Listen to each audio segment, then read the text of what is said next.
Yo, mic check, 1, 2. Coach JT in the building, what it do? 94 feet, that's the space we own. From baseline to baseline, make it known. Dribble the beat, pass the rhyme. Got that hardwood flow, transcended space and time. Swish, nothing but net. Word to Reggie Miller, these other podcasts, they just fill up. We elevate, never hate. Dropping knowledge, seal your fate. 94 feet, that's the court, that's the pod. Talking hoops, ain't no facade. 94 feet, hit a bounce, hit a swish. It's that podcast, granting every wish. From the jump ball to the final buzzer. Analyzing plays like a lyrical puzzler. What up, what up, what up? Welcome to the episode of 94 Feet with Coach JT. As always, do me a favor, y'all subscribe to the pod. Visit 94feetwithcoachjt.com. Again, hit the website, visit the online store. Hey, I got some new merch dropping this week. We changed it up a little bit. We still applying pressure, but we giving some definition behind it, man. All right, so again, got some new merch dropping this Friday. Also, Friday the 13th. I'm celebrating 5 years of this thing right here, man. Shout out to Woods Media, going to be in the building. A lot of the people raised by Steph, people in the Sacramento who've been supporting the pod 5 years. I'm definitely going to ask my guests and her crew to attend this event if they're available. We're going to be at Birdie's in West Sac, man. 7 to 11 grown folks, good time. You can hang out, have a beverage or two, listen to music. Also, if you want, man, you can play some indoor golf. You can play video games. It's going to be a real dope setting for us. All black attire. We're going to be grown up and sexy. We're going to have a good vibe. All right, today, very special guest. March is Women's History Month, so why not have some women who are making history in our own city, man? My guest today, she's a co-founder of Dream Girls Hair and Powerhouse Entrepreneur, helping women restore healthy hair and confidence for over 18 years, from launching the global hair care brand during the 2020 shutdown to leading community innovativeness, founding Sacramento, first black-owned cosmetology school here in the city. Ms. Wilson truly believes in legacy through beauty, business, and service. Ms. Shari Wilson, thank you for showing up today. Thank you for being my guest. Thank you for having me. So, that was the brief intro. I had to shorten it up a little bit because, but it's like we want to get to though. But pre-business entrepreneurship, if you don't mind, for those who may know you, and a lot of the viewers who may know you or not know you, let's give a little background about just Shari herself personally, where you from, where you grew up, all that. Okay. Well, I'm from L.A. Oh, see, wait. I guess I didn't do my homework, man. It's SoCal in the building. I'm going to give a little. I'm going to show some. You know, I'm from L.A., Los Angeles, between Overhill and Crenshaw. Okay. And so that's where I'm from. I always say I'm just a little black girl from South Central L.A., you know, that saw something bigger for my life and made it out. Yeah. So, I mean, as we know, right, people say California, they think of L.A. all the time, but even when did the move up north or up here come about? I moved out to Sacramento. First, I moved to Stockton. Yes, Different? Stockton, California. Yeah. In 2000, and then I moved up to Elk Grove, Sacramento, in 2001. I moved out here. I always say following a man. Yeah. We had children. It wasn't an easy move for me. I was young, and so let's go backwards. I was that little girl that was in the streets. My brother, he served 30 years in prison. He went to jail when I was 11 years old. And so my other brother followed him. I followed him. My sister went the opposite way. So I kind of ran the streets too. You know, I wanted to be just like my big brother. And my sister at 16 snatched me up and told me not on her watch. And I started looking at life different. I started making different decisions, and she guided me about that other lifestyle. And I was going totally. I mean, I was dressing like a boy, acting like a boy, tomboys. I used to fight all the time, and she snatched me up. So definitely coming from L.A., that's a big change from personally, right? But also just as far as what was it like when you actually set foot in a Stockton, or because that's drastically different? Yeah, it's totally different. Yeah. I was like, I can't live here. I lived in Lodi. I was like, oh my gosh, I can't live here. Yeah. Nothing wrong with the city, you know. I don't talk about the different cities, but I just had to move, and so I decided to move up to Elk Grove. It wasn't that much of a difference. Right. It was still a small town, but I was able to start making decisions on, like, how do I see my life? So I went into sales. That's what I thought I wanted to do, was sales. And I started working at a big company out here called Cintas. And I knew sales. You know, I've been selling since I was 13 years old, 12 years old at the little kiosks in the mall and all the fairs. Yeah. And at that point, I remember going to work and then coming home and doing hair. People used to ask me, who does your hair? Who does your hair? And I used to, I did it. And so, but I never saw doing hair as a profession. I thought it was a hustle, right? Like, this is a side hustle. You can't make money doing this, or long-term money. And I just remember one day I went to work 9 to 5, came home, did hair, then I counted my money. More than you made your 9 to 5. And I was like, So I remember calling my mommy, and I was like, Mom, would you be okay if I not, do this? And if I, do hair? And I only needed her approval. And I remember her saying, do it. Dope. And that's all she wrote. That giving that okay, that reassurance for you, that push. What was your first initial step after that? How did you go? Okay, now I'm going to commit to this, but now what's next? Did you look for somebody else for advice? Did you go? Because you two around that that wasn't access for us to go learn that stuff back then. Anybody you had to kind of tap into, or would you look to get started? Well, my sister did hair back in the days, but we was kitchen hairstylists, right? And so she taught me how to do hair, but I didn't know how to do it professionally. And I remember a neighbor told me that she knew a couple, Tracy and Rob, who own Another Look. And they was like, you need to go talk to them. And at that time, they had a salon on Laguna in Bruceville. And I remember walking in there, and I told her I wanted to, I was looking for a job. And she was, the first thing she said, you have a license? I'm like, no. She was like, girl, bye. And I was like, but I heard about this program, this apprenticeship program. And she was like, I don't do that. But I kept begging, and I said, I promise you. Yeah. And then she said, come on. And so I did my apprenticeship program through Another Look. Nice. And to rewind, almost 20 years I've been doing them. I started with them in 2005.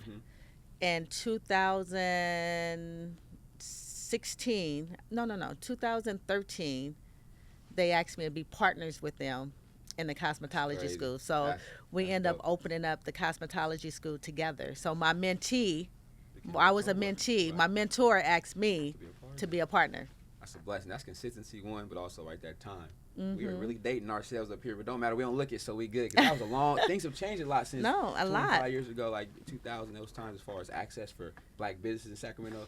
One thing right now, it's a lot of black business entrepreneurs, whatever, in Sacramento that is like definitely a good thing to see. So once you get rolling with that part, and again, people got to show a lot of highlights, right? We're in a daytime where the highlights get seen the most, or the good things get seen. What were some of the initial struggles of being a young black woman or a co-partner of doing a business? But what were some things you had to face that, again, didn't know were going to come about, that you had to get over? Listen. Yeah.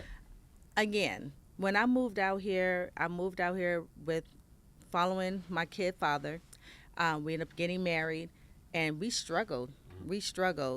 He left a lifestyle. I was trying to start a new career, and money wasn't right. And I remember when I left my corporate job, that was straight on faith, and I ended up losing my home. I had 2 babies. Daycare was, 3 something a week, and I was only making like $275, $300. So the money wasn't making sense. But I knew what I saw, and I saw myself doing hair. And what I also saw myself was not just having a salon, but having a big corporation. I saw that vision, and I said to myself, if I was going to do this, then it's going to be bigger than what I've ever seen anybody do it in the hair industry. And so it was hard. I remember working at Tracy and them shop and seeing the repo man come and take my car, and I'm playing it off. They're like, Shari, your car is on a tow truck. And I'm like, oh, I know. They're coming to fix something. Knowing, I'm like, dang, they caught me. Like I don't have a car now. 2 babies, don't have a car, trying to make it back and forth. So the struggle is real. I remember being Salvation Army, begging them to help me, to pay my SMUD or PG&E. I also remember sleeping at Cal Expo outside for 2 days, sleeping outside, praying and hoping that NACA could help me save my home. So the struggle is real. Where I have my salon at today, right down the street, I used to sit in the welfare office. It's a lot of relatability, right? Oh. Like your stuff, it's lined up, it's going together or one. Okay. Listen, I used to sit on Elk Grove Boulevard in the welfare office with my 2 kids, and I remember talking to God saying, if you get me out of this situation, I promise you I will give back. And fast forward, I have a nonprofit now. I have the most beautiful salon in Elk Grove, and on the same boulevard. You know, I'm still in Old Town. Yeah. And this past summer, I was able to bless somebody with a vehicle for their business. Amazing. Yeah. Shout out to you in the business, but also it comes from a place where you've experienced that to go without. Oh, so I know. It's easier it should be able to bless somebody else but also you can relate to them, and that's a shout out to you and the testament again. That faith thing it's a real thing, because moving into the spaces, even as an entrepreneur myself, trying to figure this out, I don't have the answers, or I try to look for it, but it's like sometimes you got to just step out there and go. Yeah, you're not going to have the answer. Yeah. You're not going to have the answer. And I also realized that you have to be very careful who you share your vision with. Yes, for sure. Because I always go back to Moses, you know, heading to the promised land, and him sending Caleb and Joshua over and 10 other people over to see what's over there. So they had to spy for a whole month. So they sat there spying on who's over there. 12 came back. 10 came back and was like, it's impossible. It's no way you can do this. They're going to kick our butt. It's defeated. Da, da, da, da, da, da, da. And then Joshua and Caleb came back and was like, man, the milk and honey is flowing. It is beautiful. Yeah, the giants is there, but we could defeat them. With God, anything is possible, right? So I'm very careful about how I see things. I try to see in every situation, what did God show me? No, God showed me that I was going to have this house. God showed me that I was going to have baptisms and weddings and da-da-da-da. Yeah. Like, I focus on that. I could have, put my eyes on, this is impossible. How am I going to change this house? How am I going to do this? Where the money coming from? But I stay focused on the vision. Definitely. And I think when you're talking about your career and what you're doing, you got to stay focused on that vision. Yeah. What is that vision? And I even say, for just a male perspective, for even that purpose, life is so much better when because where the purpose is, as long as you know what you're looking for, what you ask for, everything else is gonna flow up and down. But if you're in that purpose, you're like, this is what I've asked for, this is what I'm being granted. But also with that comes reward, or it comes with responsibilities in that as well. Because again, you giving somebody a vehicle, that just didn't happen overnight, right? Planning, structure, sacrifice, or stuff like that. So I'm definitely, for anybody, I say if you can find your purpose early in life, it's a blessing. But now we have to get to that point. When you're ready for it, or be guided to that, knowing like this is what I'm supposed to do. Yeah, and it didn't just start with the van. It started with me writing a check out when I was 20 years old to help somebody stay at UCLA by the hospital because their baby was in there. It started with me being 16 years old and seeing a homeless person with all her kids staying in the van, and I'm working at Ralph's in LA, and I'm like bringing them all home to my mom and dad, and I'm like, Mom, can you feed them? Like, it's always been in me. Where did that come from? Outside being in you, was that like? I don't know. I don't know, and that's the thing, because God had to remind me. Going through my first divorce, going through my second divorce, things have been said to me about me that I start believing about myself. Like, oh, you're not really a good person. You're this, you're that. Your heart's not right. And God had to remind me, like, baby, I put this in you a long time ago. Remember when you was 16, you brought that family home. Remember when you was 20 and I told you to write a check and help that family stay in a hotel. Remember when that person didn't have enough money for their PG&E and then you wrote the check for their PG&E? Like, God had to remind me, because if you let so many people plant seeds and words and tell you who you are, that would literally, you would stop remembering the things that God have told you and what you have done. You start believing a lie. Right. And for a minute, I started to believe the lie. So I'm very careful about who I speak to and who I allow. I say that a lot too, right? People say, you know how to put everything out on the social media platforms. Work your plan, have your plan, right? And when it's done, or when it's followed through, then you can share it to the world, because that way it's already in place. Yeah. Because as we know, people would try to tear things down or do stuff like that. Getting into another look back then, what type of not say accomplishment, but internal feeling for you to be able to be an apprenticeship back then, learn, once she said, okay, I'll do it, how did it make you feel as a young lady, like, okay, I'm getting this opportunity, and you went all in, and what was your inner thoughts then, like, I gotta make this go, or what? I had to submit. I had to have the heart to serve. Everybody don't have that. Everybody don't have that. Nope. I had to. Tracy and Rob trust me so much with their shop, where they left and opened up. Remember, they opened up a shop near Gunther's. Yes. They left me at Laguna. I was the manager, and so I treated Tracy's salon like it was my salon. I cleaned, I mopped floors. I even purchased product with my own money, stocked the shelf, sold the product, took my money back, and gave her the profit. Because that was her salon. So I treated her salon like it was my salon. And I think, and I was up underneath her. When she went left, I went left. When she went right, I went right. I wanted to learn. And I think that's the difference right now. A lot of people coming up, they don't want to submit. They don't want to serve. Yeah. You know, they always want to see Teamwork is crucial. Like right there, you're following her. Even if, you know, certain things you're learning, that's crucial. Like doing stuff individually does happen. However, but to go together, as they say, it takes sacrifice, but also you can get there a little faster.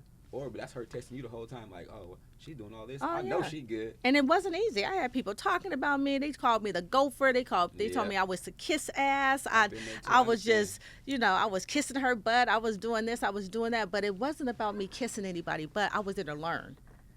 I was there to learn. So anything I needed to learn, I needed to learn. And once that time was done with them, then God told me, now I need you to go to a white salon. I need you to learn what they do. Diversity everywhere. And that's what I did. And then once he told me to leave there, that's when I opened up my first salon. So I'm a servant first. Yeah. I'm a servant first. And I think that's how I was able to, because at that time, you know, I went to college. I was making my own money at home. I had to get rid of all that. And I had to learn from scratch. Fully sacrificed. That's what's up. But that's what life is, right? And I tell a lot of the gentlemen I coach and their parents too.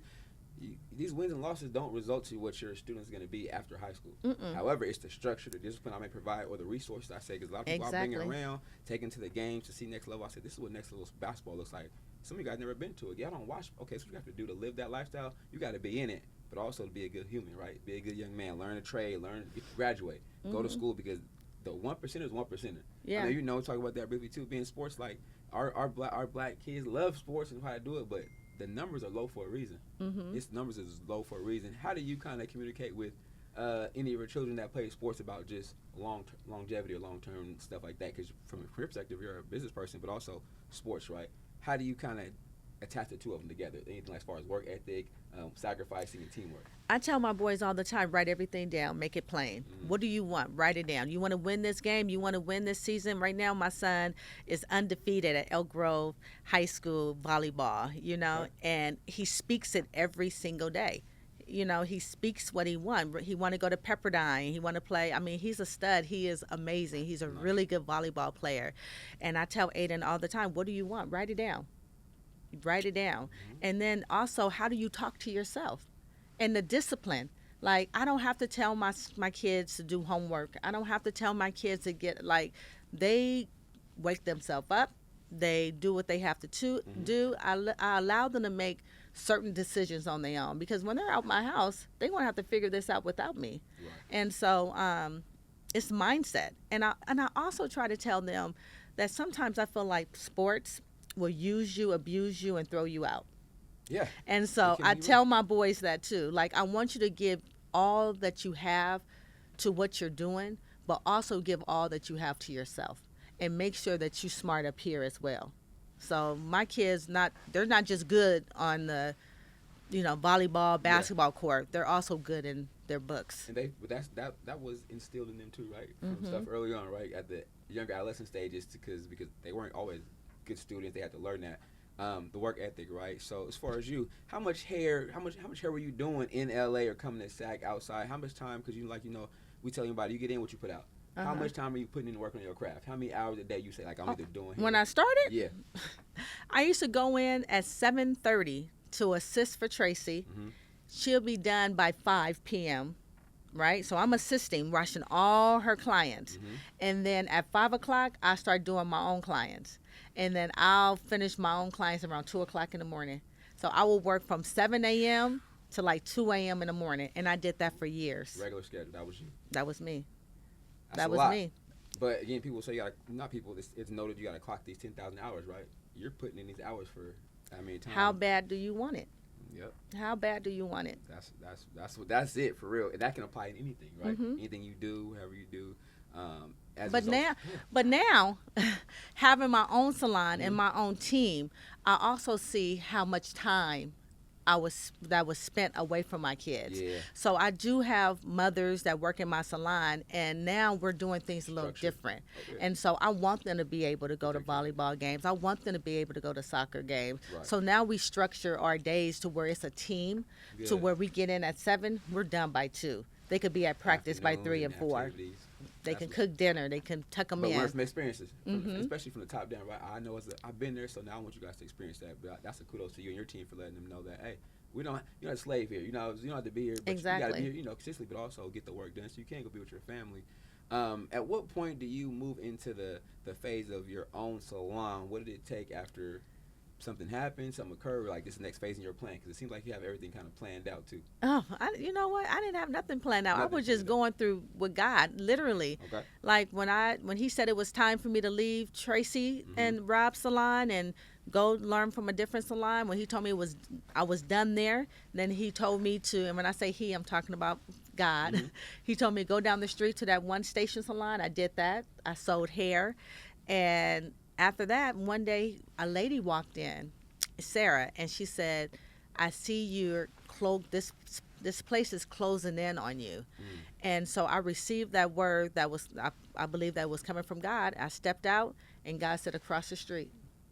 And I said, okay. So then I called. They denied me like 4 times. And then finally, after I was like, okay, forget it. They ended up calling me and said I could have the location. And I was there for 16 years. Yeah. And then I opened up my LA salon shortly before that because my sister was down there. So, yeah. To get that first, what was that grand opening like for you? That first one, that first initial building facility. What was that make? How was that feeling like for you? You know what? It was nice. But I think I really had the big grand opening last year when I opened up my new location. Okay. Because in the midst of doing everything else, I'm just opening. I'm just moving. Just not even really taking in what is happening, what God is doing. I'm just on to the next. And when I moved location after 16 years to my new location, I think last year was the first time I was actually able to look around and say, God, look where you have brought me.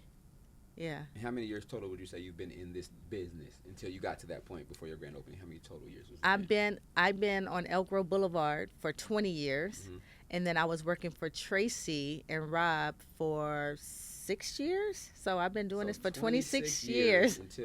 But then recently, this last opening has been the one time you got to sit there and be like, okay, Yep. And in perspective, I think that puts it on. There's no time frame on we may get that, I guess, accomplishment feeling, but it's the consistent work. You've been doing consistent work. It could take some people a year, 2 years to get to it, or it could take 26 or more before you finally say, oh, okay, this is something I'm going for. For other people, women, anybody out there who's looking, just some information on entrepreneurship, though, or some suggestions or tips, what are a couple things that you can just tell them out front, like you said, to keep at the forefront, or suggest them how they move, how they should operate? What's some things you can give them some tips on as a person who's been very experienced in this field and just work in entrepreneurship overall? I think faith is everything. But you have to believe in yourself. If you don't believe in yourself, nobody else is going to believe in you. So you have to believe in yourself. You got to believe in the vision. And I always say, if you don't have a vision, ask God for the vision. Because you got to know where you're going. I tell my students all the time, if you don't know where you're going, anybody can come into your space and detour you, tell you, no, I need you to do this, I need you to do that. But if you know where you're going, when these other opportunities come in, you can say, nah, that's not for me. So you got to know, you got to have a vision, and then you got to believe that God gave you that vision and that he's going to see you through, because you're not going to have the answers. I tell people all the time, when I started my product line, my friend came down, was like, what are you doing? Okay, come on, let's go to the Whole Foods store. Let's get the ingredients. He started helping me. We got the ingredients. We got the product. We didn't even have the money. And I remember my sister said, let's put it up for pre-sale. We put it up for pre-sale. Crazy. 3 days pre-sale. We was like, whoever buy the products right now, you're going to get it first. Friday to Sunday, we raised over $30,000. That's the money we needed To get you off the ground, really. to start it. Yeah. First 6 months, we did $1 million. We closed out with $2.5 million that year.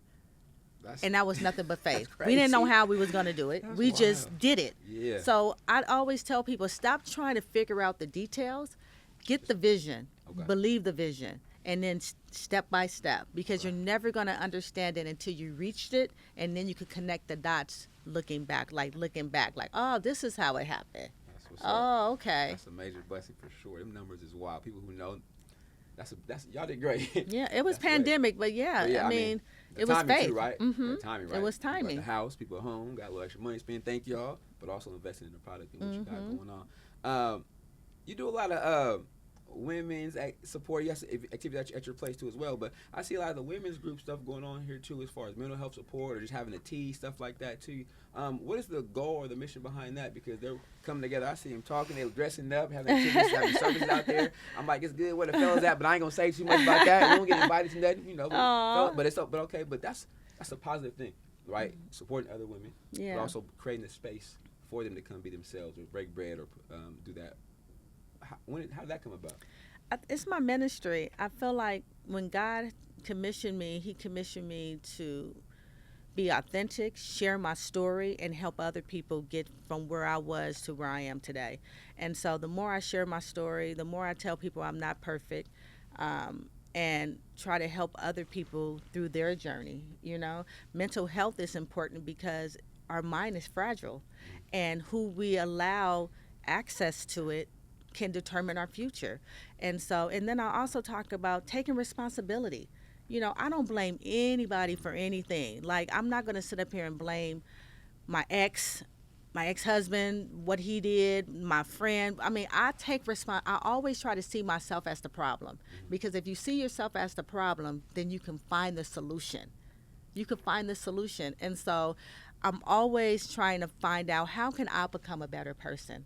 You know, because I don't want to keep making the same mistakes over and over and over again. And so that's what I try to share with other ladies. Like, stop looking outward.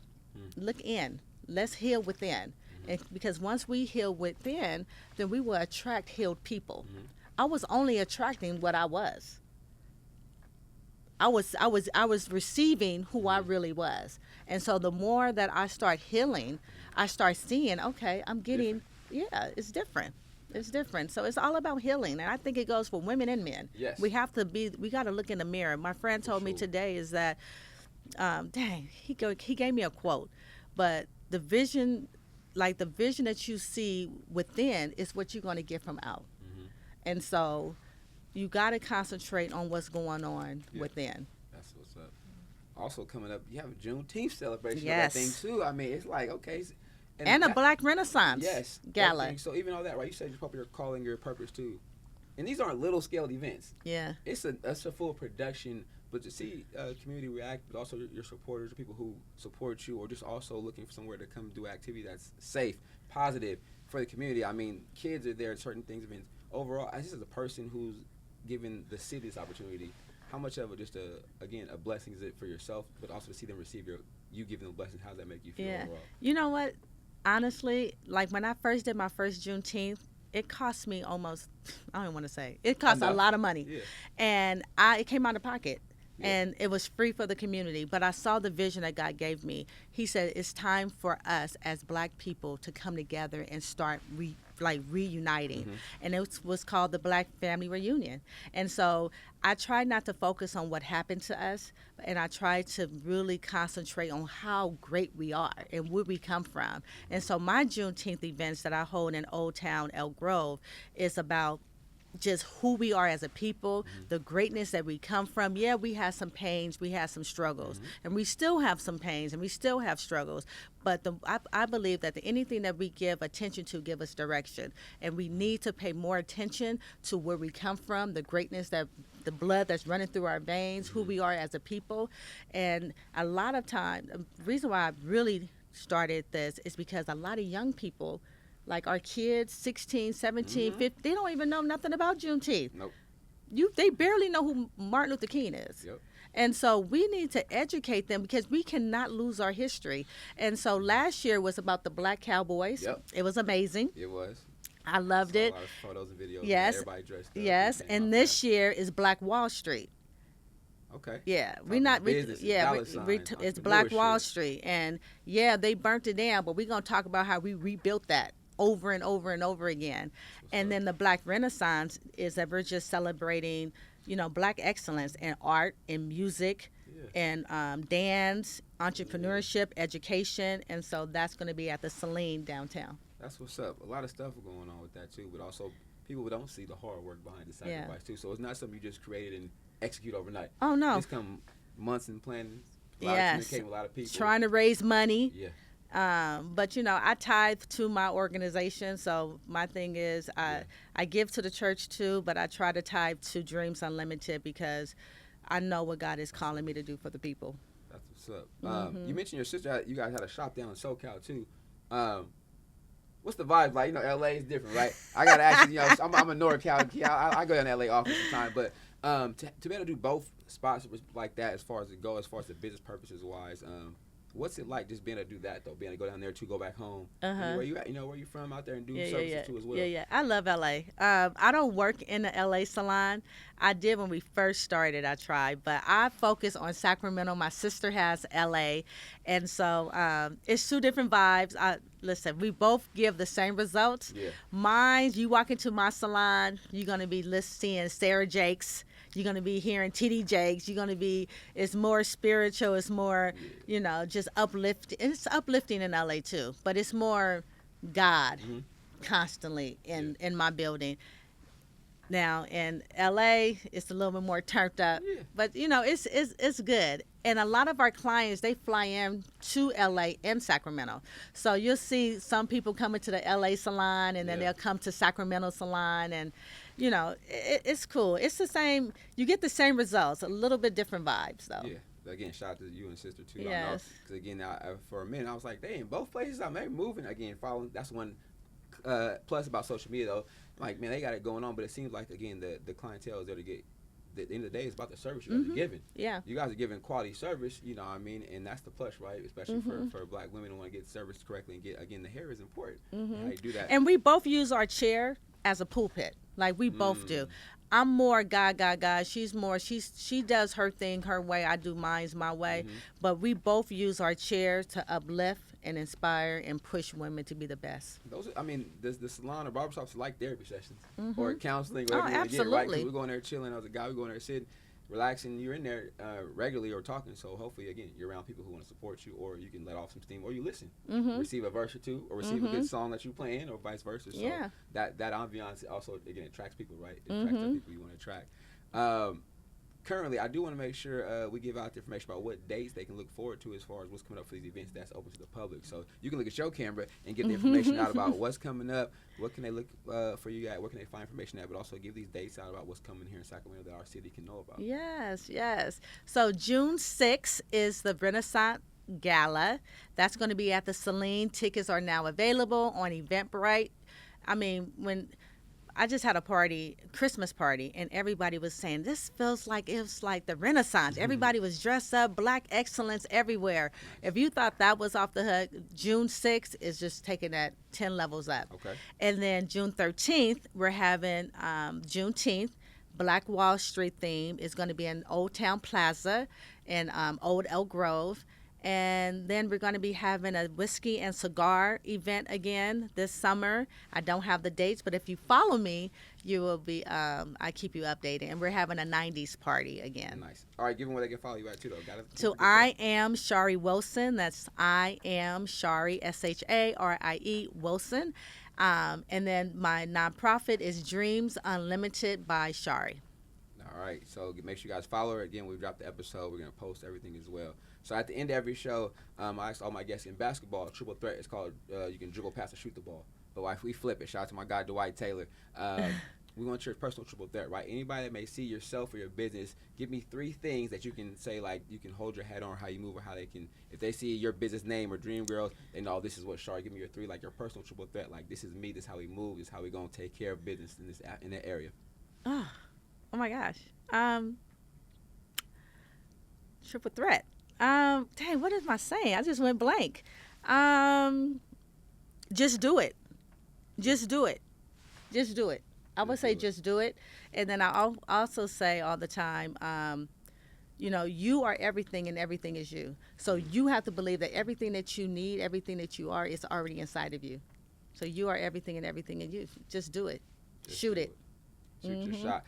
All right, you heard it first. However, though, so again, dropping Friday. We got some new merch coming, right? You see it right here. It says pressure is a noun. The force applied to an object when something pushes against it. How you respond determines the outcome, right? You know, we're still applying pressure. That is for you, but I'm going to get some other colorways for you as suggested. But thank you for taking your time out your day. Absolutely. Also, I love in your this. business. And again, I love to get the ladies and whoever else in your shop some merch just on me. Let me know what size. Like, take I care want of that them. shirt. That Got shirt you. is Yep, so tight. get it. That's I got dope. You. Yeah, we're gonna get it going, man.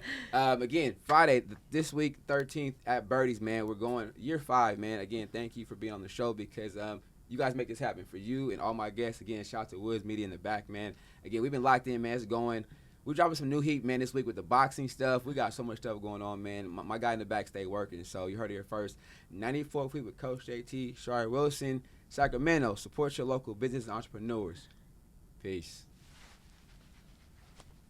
Yo, mic check 1 2. Coach JT in the building, what it do?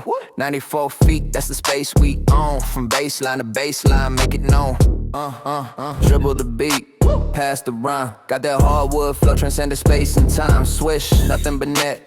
Word to Reggie Miller, these other podcasts, they just fill up. We elevate, never hate. Dropping knowledge, seal your fate. 94 feet, that's the court, that's the pod. Talking hoops, ain't no facade. 94 feet, hit a bounce, hit a swish. It's that podcast, granting every wish. From the jump ball to the final buzzer.